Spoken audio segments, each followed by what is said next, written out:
What's up? Welcome to another episode of Beyond the Gym Floor. Q&A episode today. We missed a couple of weeks ago for those who were paying total attention. We had a Q&A set up. So what I've done is take the top 5 questions that we've had in Q&A over the last few weeks and answer them on the pod. So we know that these are the questions that personal trainings are really trying to work towards. So how do we stand out online? How do we transition from face-to-face to online communication? How do we provide enough value and not give too much away? How do we stop talking to these beginners and actually get online clients? And then how do we get through to people who aren't following the plan, that we want them to follow the plan? We know they're not because they're not getting results, even though they're reporting we're at 100%. So a little bit from all sides. We unpacked a bunch of different stuff throughout, of course, because there'll be many segues because that's what we do. If you're a return listener, if you haven't already, just hit the follow or the subscribe button. We really appreciate that. It really helps with the reach for us. The more interactions like that we get, the better. We'd love some comments. If you guys comment on the feed, we'll save it and I'll bring it up on the page for you. So any more questions or anything that you want us to table on the app, more than happy to do it. Even if we've already got a topic, I can throw it in at the start of the episode and make this a little more you guys engaged. We'd really appreciate that. So enjoy the episode. Look forward to the feedback. We'll see you soon. So I have a country story of the week for you. Oh, look out. It's fucking so funny, bro. So the annual Malmesbury market was on the weekend. Okay. Malmesbury's like a little bit out of Daylesford, between Daylesford and Kyneton. So it's pretty good, actually. Like, tiny town, but huge market. Takes up, like, the whole, like, centre of town lake thing. Yep. Like, not a shit. Everyone's got the same thing. I know you're not a market man. Markets these days are just, like, half, 50%, like, 3D print. Because it's technically, like, you made it. So it's just shit, like key rings and stuff like that. Okay. And then you just have the same 3 foods. Or, like, gin stand or a whiskey stand and a hot sauce stand, and that's it. Okay. It was pretty good. So they had heaps of shit there. And Elijah obviously had a great time. But I told you about the giant springers. Giant spring rolls. Oh, yeah. So I was standing there eating one of those. And next to it was a American barbecue place. And I was like, I'm going to have the spring roll at like 10:30, 11. And then if we're still here, I'm going to go back and get the American barbecue because it looked pretty good. Yep. And it was the day after the shoot. So I was like, I can have some mac and cheese and shit. Yeah. So it's pretty packed where I'm standing. We're like near where the live band and shit is. I just hear from behind me. I'm going to try and do the accent. I've just got to bring out the shepherd in me.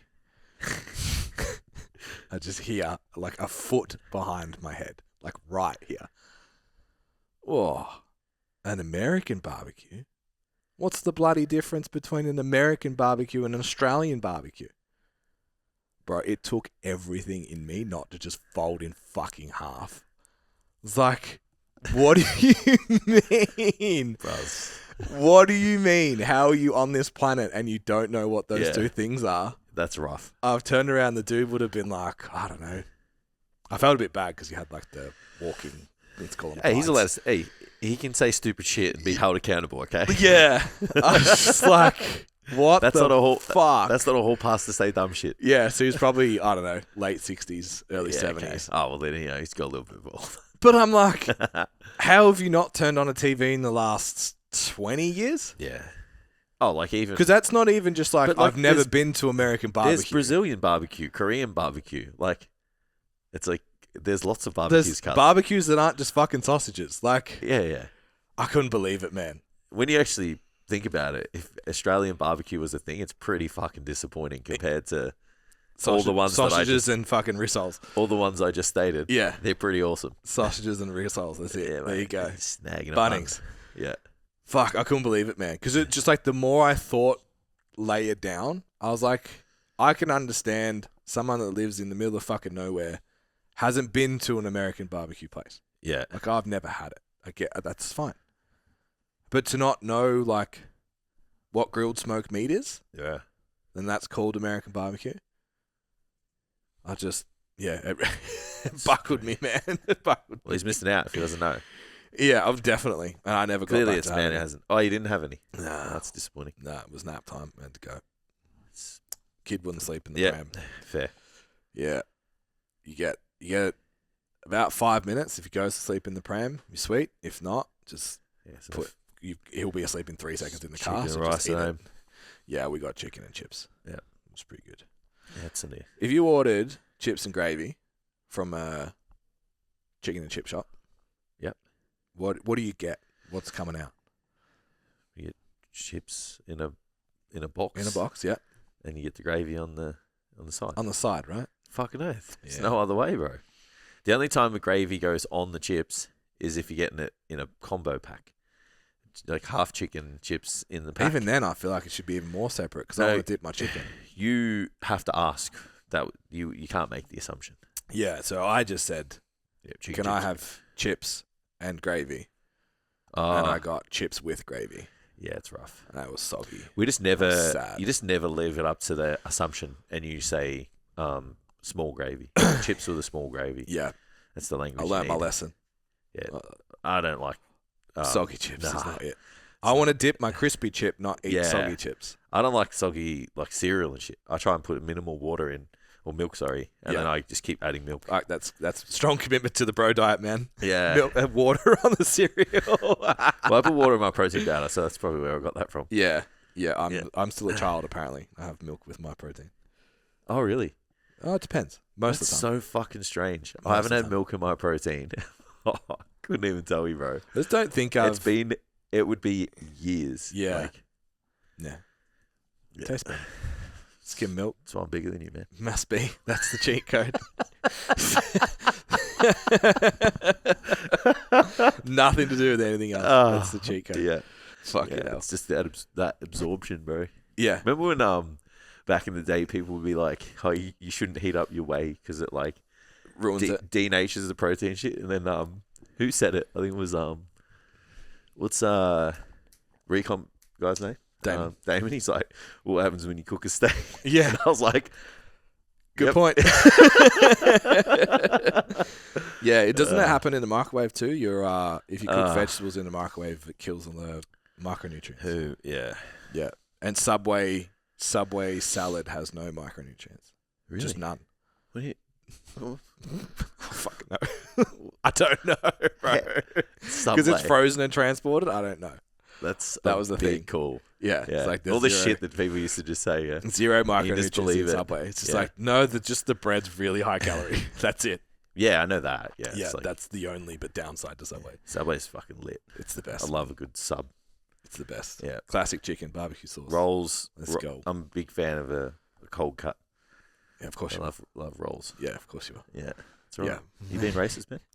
No. Stereotyping Navy. I was actually just talking about you specifically, but if you want to take it there, sure, I'm stereotyping. I'm fine. It's fine. I'm here for it. Racist would be I dislike you because of it. Yeah. I don't care. It's just more. Hey, you don't have to explain yourself. More classic chicken for me. Explain yourself, bro. It's fine. You can be racist. The same. Fucking hell. All right. So what I've done today is I've just let Marnus take complete control of the podcast. Not really. P.S. If you're still using ChatGPT, stop it. Yeah, I said that to someone the other day. It's like, that's cute. Change their life? No, I was like, you need to move on. Yeah. Yeah, I'm like, it's time. Don't do that no more. Yeah. Yeah. Every time I tell someone, I get a message within 3 days like, oh my God. Yeah. Like, yeah, chat sucks. So I've taken our transcripts from the last month worth of Q&As, turned it into a podcast episode. So I'm going to ask you the same questions that you've already answered, and you're going to articulate them. Thank God. For someone in the car or on the treadmill right now listening to us. No pressure. To build their business. That's fine. This one's probably more I've been talking about, but anyway, we've talked about the shift from the evidence-based era. It's left out one. So my theory is that we're in the third wave of social media. Okay. From a marketing standpoint. So we had evidence-based era where you could post there's 4 calories per gram of protein and get a client, which just imagine that right now. Imagine posting, I'm sure people do, so no hate. Imagine posting an infographic of calories per gram of macronutrient today. Well, like in thinking you're getting clients. Still happens, yeah. Like that's... Yeah. It's not. Do you feel like each person needs to go through those 3 phases themselves, though? No. I don't think it matters anymore because you have MyFitnessPal. Yeah. That only mattered when you didn't have an app to Do you think when you're a young coach, though, like, you need to show people you know shit, though? That's what I'm trying to say. It's like there's phases of them needing to go through it. No, you just need to get results. So you need to know it so you can get results. I would say, yeah. But I don't think you need to present it that way. Being devil's advocate, I feel like they would have this compelling desire to show people that they know stuff. Yeah. Yeah. They're usually the accounts that are doing nothing. Yeah. Unfortunately. Yep. Yeah. People don't care how smart you are. No, I agree. People care how smart you are less now than ever. And if we you were moved saying on from that faster, though, like, that's the goal. Yeah. Because everyone's going to start there if they don't know what they're fucking doing. Yeah. They don't know what they're doing, Ben. Yeah. Yes. Well, I'm going to tell you what to do today. I'm going to help you. Yeah. So we went evidence-based error. Then we went into problem solution. Yep. Which was like predominantly like our wave, let's say. Yep. Like we moved online with problem solution, which you could say is like the nurturing timeline as well. Mm-hmm. So people would follow people and you'd be able to nurture them and present that you're clever, and you could kind of expect someone to watch multiple pieces of content and get an idea of who you are and buy in. Mm-hmm. This is back in the day where like we used to metric a good post was 100 likes. Yep. And now for most people a good post is like 25. Yeah, man. So you had just a more sustainable audience all the way through. So you could repeat that topic. Yeah. Also inside that was like the polish era was the kind of overlapped with that. So like the shit had to look really good. Yeah. Because COVID happened, everyone got cameras, the software moved so quickly, CapCut came out, captions became automated, just like it wasn't acceptable. Phones got good. It wasn't acceptable to have mid-looking content. Yeah. So I think now we're in what's called the connection era. Yep. The best sentence I've got to explain this is if someone you didn't know told you what to do, you're not going to listen. So previously that used to work on social media because you had this like authority thing. But now because we don't have an audience that we're nurturing and holding all the way through, I think Gary Vee described it as like social media is dead. We now have interest media. So when you go on social media, you're following an interest, not people. If you have some people that exist in that interest that you pay attention to, sure. But the majority is based around an interest. Yeah. My algorithm, I watched like one fight on my feed. Yeah. Bro, the whole week now. As in like a professional fight or like a bum street fight? Fights, yeah. Like just people get knocked the fuck out. That's the best kind. It's like... That's like usually where we end up if like we're all like just chilling with the boys. It's yeah. Like, let's put bum fights on. Fuck. These aren't even bum fights, just like... Yeah, just watching people get laid out. And women and just really? fucking crazy. Yeah, really. It started with one that was a grown adult punched a 5-year-old. Oh, wow. In a store. What the fuck? Yeah. And it started with that? That like I watched that more times. Oh yeah. And all the way through. So then it was like, oh, you like that? So you like child adult child assault, do you? Here's more. No, and it just it was the clip of that was basically like if another guy comes in, just beats the shit out of this guy, but walks away once he's on the ground, he's like, oh, there's just I am being forcibly removed. Do you reckon you could, like, I reckon it'd be cool to see, like, a summary of your, like, feed. algorithm. Yeah. Like, the type. Who are you? Yeah, like the type of person it's like they think you are. Yeah, I watched it for the reaction as much as anything else because the dude's just like, I'm not getting off that person until I'm in an orange jumpsuit. Like, that's not happening. Oh, man, I don't know if I could watch that. I wouldn't sleep watching that shit. Yeah, it was just like, I know what I would do if that was LJ, and it's not good for anyone. Yeah. Not good for anyone. Anyway, connection error. So we need to create permission before we can educate. Okay. So we went from 4 grams per kilo. 4 calories per gram of protein is the thing. You should eat 2 grams per kilo of body weight of protein. That was like education error. Then we went to problem solution. You're not growing in the gym. You're not building the muscle. You're sore. You're not progressing. Yeah. The reason is you don't eat enough protein. You should be eating roughly this much. Yeah. And it's like, cool, now we've actually got a problem and we're introducing the solution instead of just presenting raw information. Now we need to add something to the front of that. Instead of, like, in that time, you could do, like, 3 tips to increase your protein and help you grow muscle, for example. Most of the time, it was just, like, 3 tips to improve your protein. Because the problem is I don't know how to eat enough protein. Yeah. Now it's, if you're a 35-year-old balding male who's getting injured every month, this is how much protein I would eat. Like, you have to get them to do the "that's me" part at the start. Yeah. You have to get that connection, and that's obviously why we're leaning into, like, the skits and the POV content and all of that, is to create education first, or create connection first, and then I'm trying to make those captions as educational as possible, and then we still have our middle of funnel content. But that, you'll notice if you're looking at our content, every single page we're trying to have the word personal trainer somewhere. So if it's not in the opening line, it's on text in there. So it's like, hey, you're a personal trainer. And you could push that even harder for us, like the niche is rent-paying personal trainers that want to run a hybrid business. Yeah. So if I was a rent-paying personal trainer who wanted to go online, here's the 5 things that I would do. The 5 things to go online doesn't work anymore. Yeah. Okay, get to a question. Nailed it. What's the number one way a coach can stand out today when everybody has access to the same training and nutrition information? It's like, stand out where? With this in this context. So in terms of creating content, standing out online. Yep. What's the best way to stand out on Instagram? So I would say there's probably 2. One that we can open the can of worms on if you want to, but it's results. Yeah, and, like, have an audience, all right? And then, the other one is, like, how you're creating that connection. Yeah, okay. So we were just having a conversation about, like, the guys in Standout being a little bit hesitant with their niches.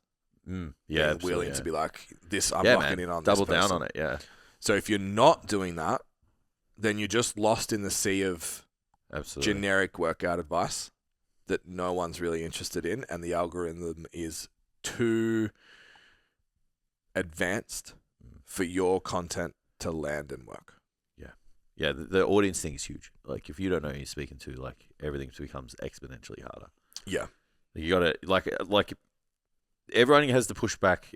You guys at home have the pushback of, if I go to specific, like, then there's not enough of them. There's plenty of them. Yeah. You know? And the opposite of that doesn't land anyway. Correct.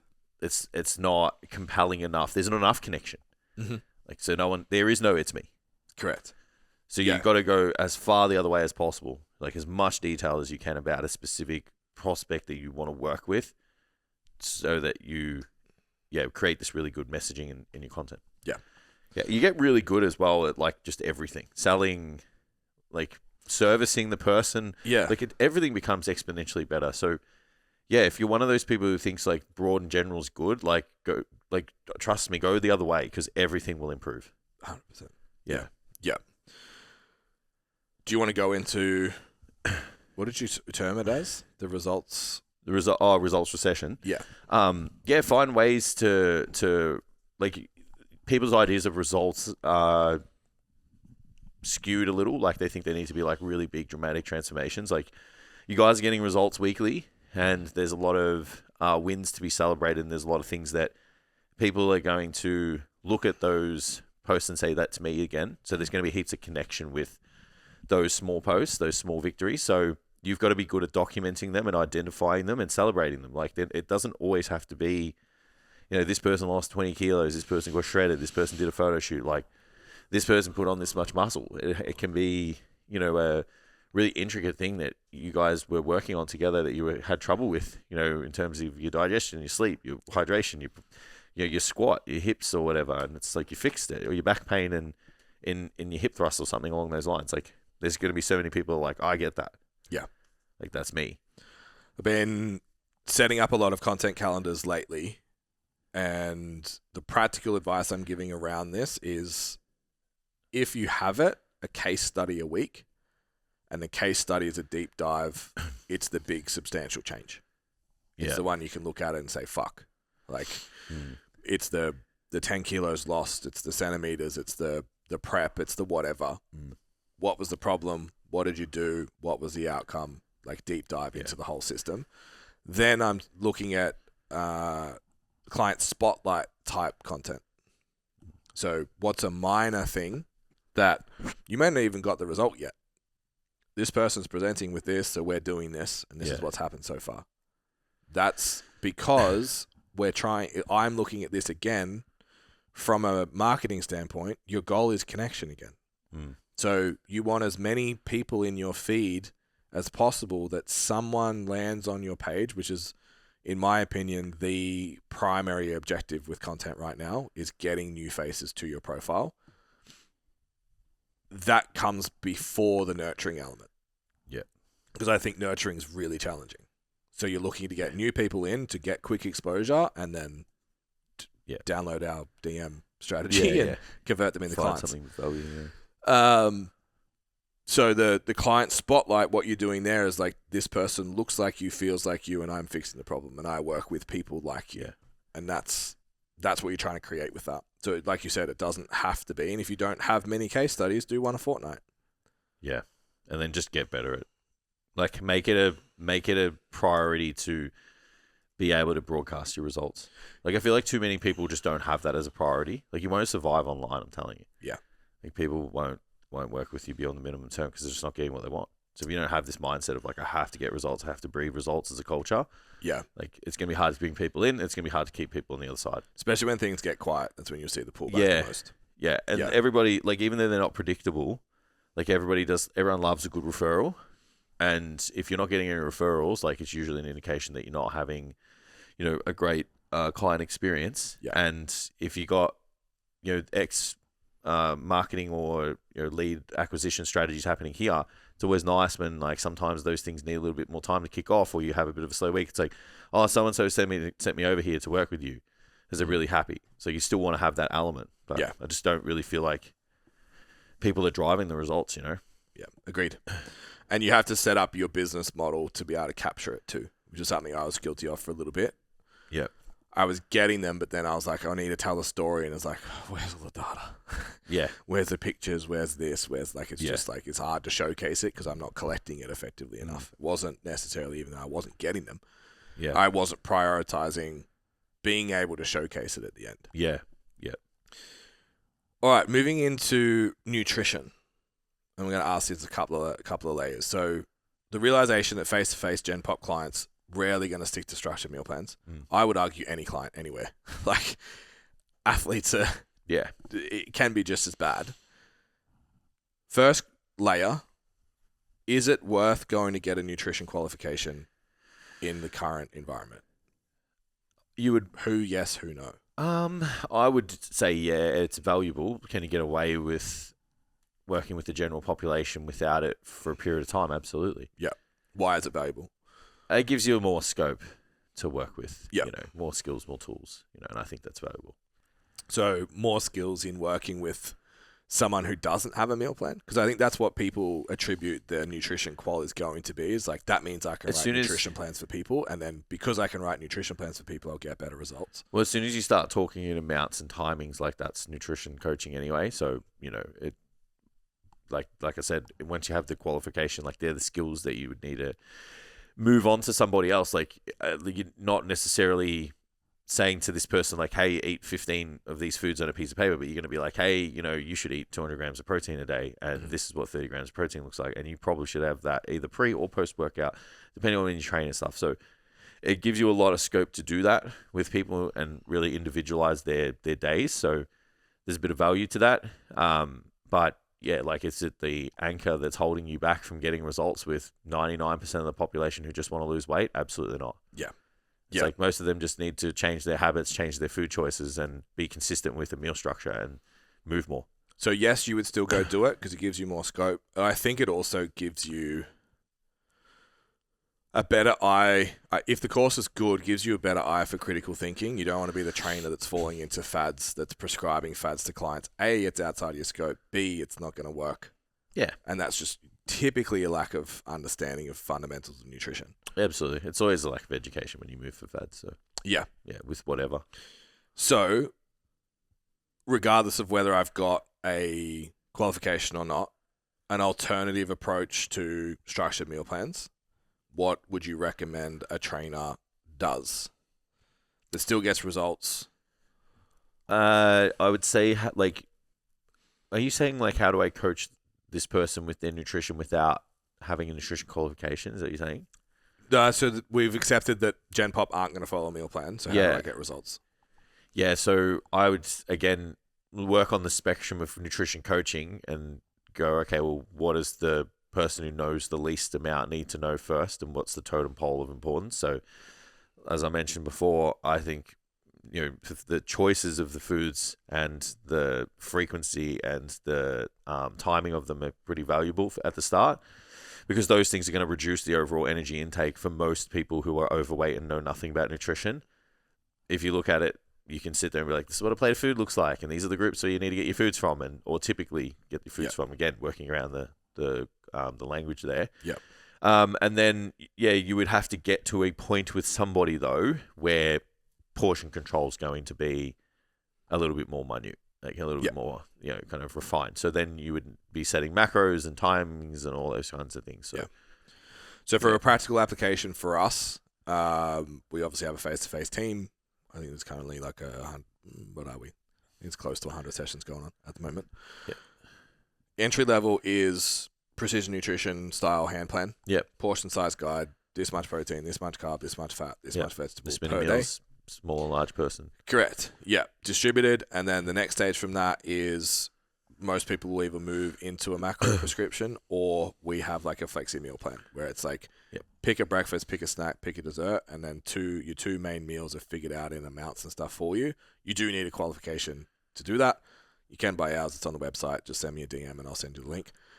If you wanted something like that as a resource, we white label it for you so you can use it as presented as yours. A lot of the guys in Standout have taken advantage of that and have got great feedback from it. So we also have a full nutrition handbook that we give as well. So it's understanding everything that most people need to know about nutrition. So energy balance, protein, carbs, fats, timing, all of that kind of shit is there as an education resource. So then you don't have to have those deep dive conversations every single time nutrition comes up. Yeah. You kind of, hey, I just need you to go read this section of that. Yeah. Is really useful and will make business much more efficient and effective. Obviously, outsourcing that to someone, whether it's us or someone else, means that the gray area of the prescription is okay because someone else has written it who is qualified, and you're just passing on that information. Macros. This is a weird, kind of sketchy area, hey? I still think that it's nutrition coaching. Yeah. I still think it is. Yeah, so unless... You could say someone with your body size, with your goals could have, but you can't sit there and go... I feel like you'd have to refer them to another, like someone else's calculator. I was going to say, they would have to do the calculation themselves. Yeah. Again, someone with your body size, with your... You would work within here, right? Yeah. That's what I would say. Yeah, agreed. All right, so another online one. So many trainers are getting stuck speaking to beginners who restart every Monday. Yep. How should a coach audit the shift in their content language to attract committed intermediate clients who are actually willing to pay premium rates? So this is probably the biggest problem I see with personal trainers trying to transition from gym floor. Is you're still trying to talk to your gym floor clients. Absolutely. When you go to your online content. The reason that they're paying you is because they're not online client potential. Yeah. You just the content has no thought really for the demographic though. Like no one's sat down and gone, what does a serious client actually think and feel? Like it's not like what do I do when it's not like what do I do to keep myself motivated? Like someone who's more committed already goes to the fucking gym. If anything, you've got to do the opposite and be like, you should only go to the gym 4 to 5 days, for example. It's holding them back is usually the thing, right? So no one's really sat down and gone, okay, this is the person that I'm kind of speaking to, and these are the things that we need to talk about. Like you'll never talk about fucking missing meals and this and that. Like very rarely, especially if you want a dedicated client, you'll never see me be like, oh, what to do when you miss the gym. I'm just like, my guys don't miss the gym. Yeah. So I think it's sitting back and going, right, this is the person, and then, okay, what do they feel, experience, and, what problems can I highlight, what solutions can I give them, what connection can we have, and, that kind of moves their content in a way that attracts the right person. Agreed. Yeah. Yeah. And I wonder, it actually came up during the week. Someone followed the page and was like, yeah, I'm getting into online coaching. I was like, oh, sick, you got face-to-face experience. He's like, no, I'm dodging it because I don't have certs. And I was just like, wow, just fucking exploded, man. I don't even know how to. How often do you think that would be, though? I reckon it happens a lot. I see the content about it, but I've never had an interaction with someone. How would anyone know? Who doesn't? Well, it's like in a consult, for me, they're always telling me when they got qualified. That's the first touch point. Oh, sorry, I'm more talking about for as a consumer. Yeah, no one's ever asked me if I am. If you just put, I've had one person, and I'm like, I got a degree. Yeah. And I sheepishly, I'm like, oh, if you want. Yeah, it's on the wall. Yeah, it's not actually still rolled up in the tube. But I'm just I thought about this the other week, and I was like, I wonder how many haven't actually done it. Be a lot. So this leans into, for me, the validity of the 1,000 session model, where it's like you should have done 1,000 sessions face to face to consider moving online, because you need to have built someone to be able to go online. I think. You just see the gaps, man. I've seen some people. I've had some people come over from other people. You can tell they haven't had the runs on the board and on the gym floor, and just the movement side of things. I'm like, wow, we got a lot of work to do here. Yeah. That's the biggest gap. It's like writing programs, sure, and you can even have help writing a fucking program now, right? So that's not the gap now. The gap is what they're doing inside the gym, and that comes from reps, bro. I feel like there's just so much nuance to all of it. Discrepancies. You can still get away with it. This guy was even only trained for a year. You can still get away with that stuff though. I get it. You can't get away from model. You can't get away from you look at a squat and it's back in the day when we're like, this squat's fucked, but I don't know how to fix it. Yeah, we know how to fix it now. Yeah, they don't know how to fix it. Correct. So they're just oh yeah, keep going, man. Yeah, 5 more kilos. I agree. That is probably the highest one that's going to stand out, but I think. Personal communication, relatability, understanding people when they can't follow the plan. This dude got an amazing transformation in 12 months. But it's that's the training history. It's okay, I rebuilt a VH Commodore one time. I'm not a mechanic. You bring your fucking Mercedes, I don't know. Yeah. Maybe can change the oil.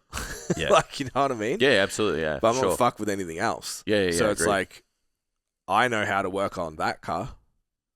Oh yeah, but some other car comes in with a different problem. I'm like, this got computer. Well, you better hope you have the same people who respond to the same the same process, right? Because and I was like, I'm working with a coach, my coach who's going to help. I'm like, it's even just, it's just risky, man. That's all. Yeah. Anyway, coming back to the problem, you need to shift your language to people who are all, like Jay said, already training, already eating, already doing the thing, and not getting the results that they want. They're buying.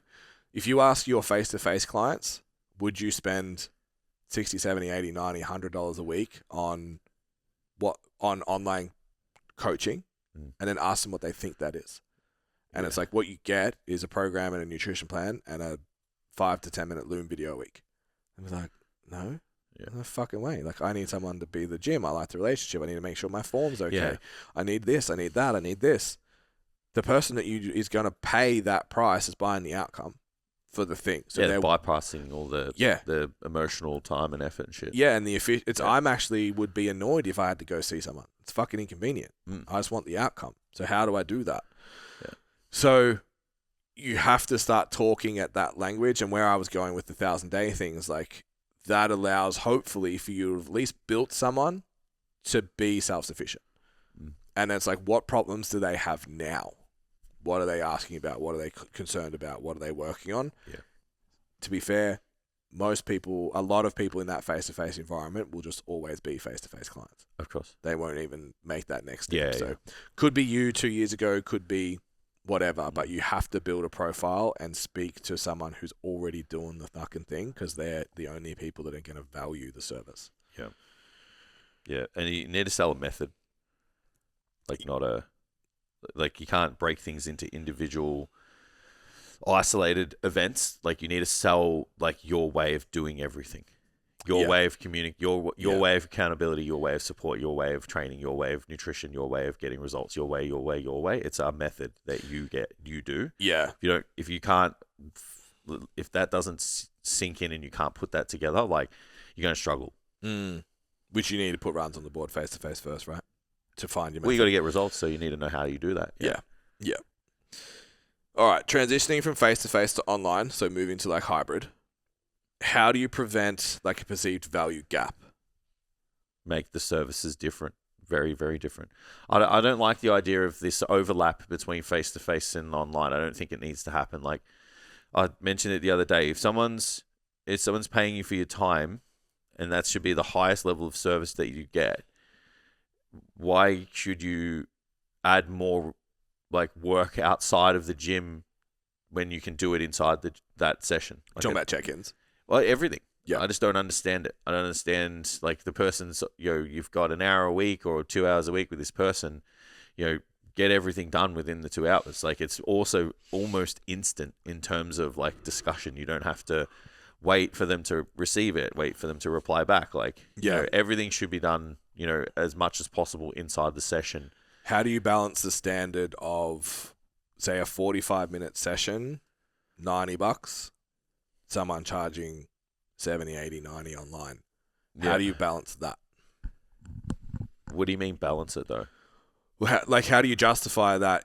The trainer's sitting there and go, well, this person gets an hour, this person gets online only. Yeah, so you make the services. How is it only $10 different? Make the services different as possible, though. Like it's people that are adding the online service to their face-to-face service where there's no differentiation in value. And that's what I mean. It's like get everything done inside the session for your face-to-face clients. So then when you do have the idea of like pushing things online, you can be like, so we're going to do a check-in instead. That's like a period of time where I'm going to sit and occupy whatever time you need to make adjustments to the plan and receive your check-in, and I'll make those adjustments, and then you'll have like a coach in your pocket basically every day, so you can ask me questions and lean on me for support within obviously these specified times and stuff. If you offer all of that already, like then the person's like, nah, not doing it. Correct. Like there's no increase in experience for me. It's actually, if anything, it's taking the experience away. Yeah. I think we've had times where one session and online is the same price, if not online's been more expensive because we're doing 30-minute sessions. Yeah. So I think more than that, yes, and is what I'm going to say. So yes, I just want to be careful with making them as different as possible because people go and create totally different fucking services. Your face-to-face coaching should, the delivery method, all of the communication, all of the resources, all of the everything should be the same, but it all happens inside the session. Yeah, absolutely. Online should all happen online. Yeah, sorry, when I said different, that was the difference. Like you're still fucking giving them a program and shit. Yeah, but it's like people will be like, well, but all online, they do a check-in form. It's like your face-to-face clients still do a check-in form, but you do it with them. Like, that's it. Yeah, so it's you want to have continuation throughout all of your services so you have low friction and high systemization. Where I think the real gap is 9 times out of 10, 99 times out of 100, you're not going to get people coming in sitting down with you in the gym that want online. That's been my experience. I don't think it's there's not a lot of demand for people wanting to hire an online coach if they're in the gym doing face-to-face. Like it just doesn't, if you're doing calls, you're doing outreach and all that stuff, someone might come to you and be like, hey, I'm looking at coaching, and you can be like, online face-to-face, what do you want from the start? Yeah. The person that says online is more highly motivated. They're going to require a higher level of service and there's more value on that. So the price point's going to be higher based on the demand of the service. So in terms of understanding the justification is like the level of detail required for the online client who's been training, who knows what they're doing, who's going to be way deeper in on your results interpretation, weekly adjustments, all that kind of shit, where this person who's face-to-face is probably just like having a conversation. Did you have protein for breakfast? Yeah, well, you just need the appointment to come to the gym. Like, yeah, well, of course the value gap on that is there. And that's why those price points kind of come in similar.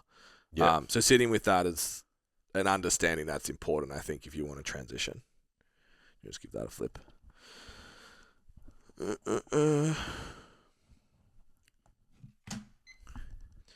You'll like this one. I've liked them all up to now, mate. Client reports they're doing everything. Following the plan, boss. Doing the workouts, I'm eating the food, I'm doing all the things. But they're not losing weight and you think they should be. They're not doing all the things. It's pretty fucking straightforward. As someone who's worked with like the most compliant people that you can ask for, like the amount of times that happens is like there's blind spots that they're like not aware of, or they're like lying to you. It's just they're the only two considerations outside of a very very rare circumstance where you've just got like a unresponsive person, but like you never go there first. You never like, oh, something's wrong with you. Like you're just like, all right, we're fucking acting a fool here. Or the only other one is like you need a little bit more time doing it. Yeah. So yeah, like. But yeah, most people aren't working in 7 days with this. It's like it's been a month.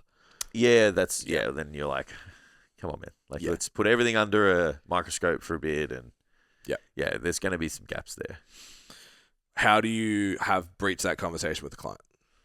Usually I'll just say, like, in this circumstance with a person your body size doing, X amount Y, Z, like we would expect to have, gotten to here now.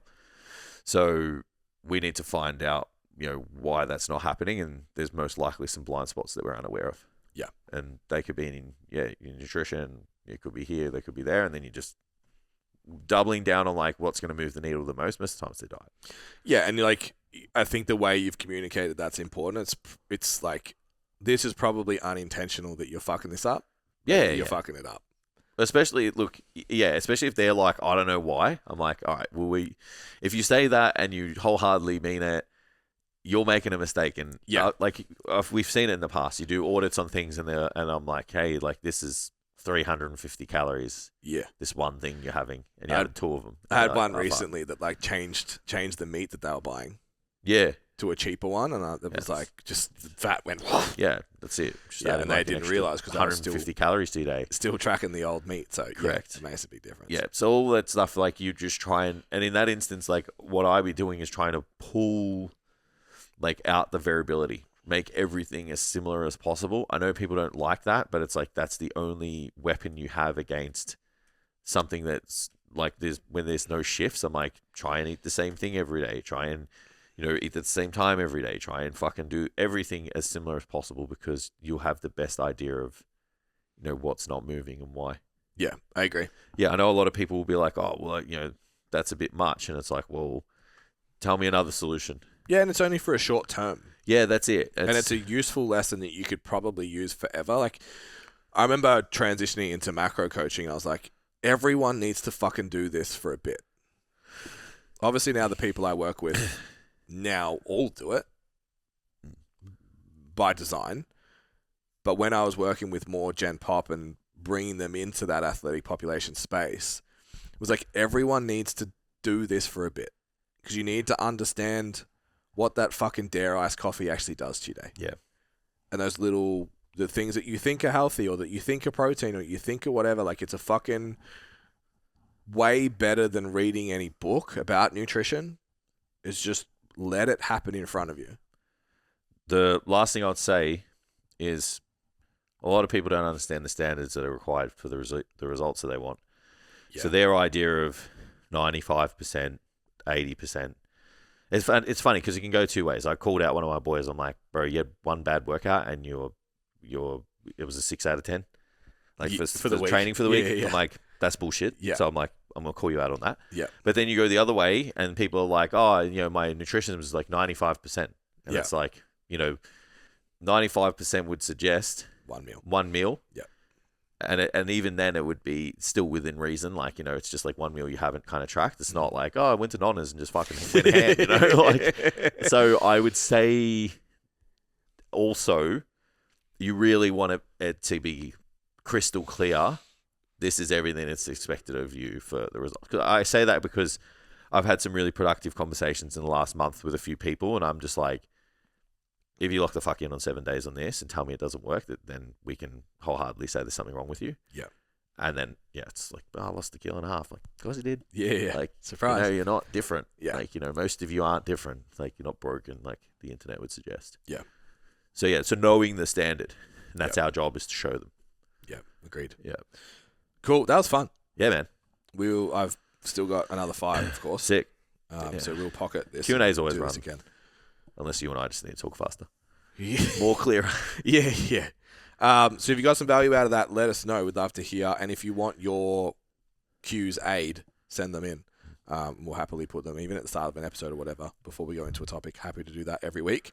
If you liked it, hit follow, like, subscribe, comment some feedback as well. It'd be great. Just the more interactions we get on the pod, the more reach we get. The more reach we get, the better we feel about ourselves. Yeah, it's and pretty going about our important. day. That's a pretty important element. Yeah. If you are interested, so these are all questions that get asked in our Q&A sessions every single week. So we have all of our standout PT coaches and one-on-one coaches come through that portal every single week, open slather to ask questions for 90 minutes with both Jason and myself. The benefit of that is A, you get your questions answered, but B, you're in a room with other people doing the thing. You have questions asked that you haven't thought of, that you're like, fuck, I should do that. It happened like 4 times yesterday in the call, that other people were jumping in on comments and stuff like that. So being in the room's a really big deal. In your health, from my experience, the health club fucking tea room is the most toxic place on earth. Very few people are in there taking responsibility, trying to grow and doing shit. Yeah. Everyone's just complaining about what's happening to them. So being in a room where everyone's like pursuing growth, pursuing outcomes that you want as well is super valuable. So if you're interested, you can come and do a one-on-one call with me, 30 minutes. I'll solve the biggest problem in your business. If you like it, I'll offer you our coaching program. If you don't, if you like it but you don't want to sign up, I'll ask for a testimonial. If you don't like it, you're wrong. So you'll be fine. If you want to reach out to me, go to Ben Scott STC, send me a DM, and we can make that happen. The link will be in the notes as well. For now, we'll see you next week. Enjoy.